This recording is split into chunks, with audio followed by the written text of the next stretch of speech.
Crime scene, अपराध की दुनिया की सनसनीखेज कहानियां। एपिसोड 1। इस कहानी के सभी पात्र एवं घटनाएं काल्पनिक हैं। इनका जीवित या मृत व्यक्ति से कोई भी संबंध मात्र एक संयोग माना जाए।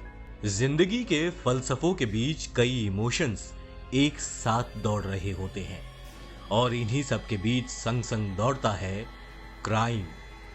रात के वक्त शहर सन्नाटों के शोर में छुप जाता है। ऐसे ही सन्नाटों के बीच होती है आपराधिक वारदातें। उस रात टीवी देर तक यूं ही चलता छूट गया था या जानबूझकर छोड़ दिया गया था। अपनी बीवी प्रज्ञा से कहासुनी के बाद सिद्धार्थ अपने रूम में सोने चला गया। प्रज्ञा और सिद्धार्थ की शादी को कुछ ही महीने बीते थे, लेकिन उनके बीच हो रहे झगड़ों ने दोनों के बीच के फासलों को लंबा कर दिया था।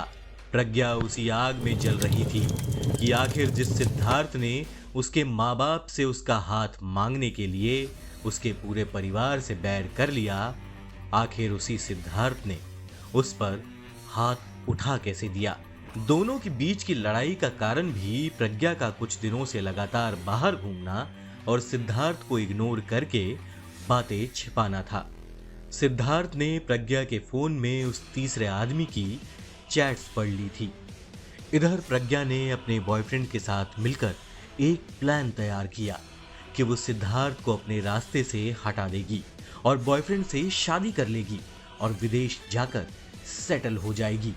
लेकिन जिसे प्रज्ञा अपना बॉयफ्रेंड समझ रही थी, वो असल में कोई और ही था जो 24 घंटों तक उस पर नजर बनाए हुए था। क्या हुआ उस रात? उस रात सिद्धार्थ काम से काफी देर से लौटा। उसने प्रज्ञा के रूम में लाइट्स जलती हुई देखी तो रूम में दाखिल हुआ तो प्रज्ञा वहां नहीं थी।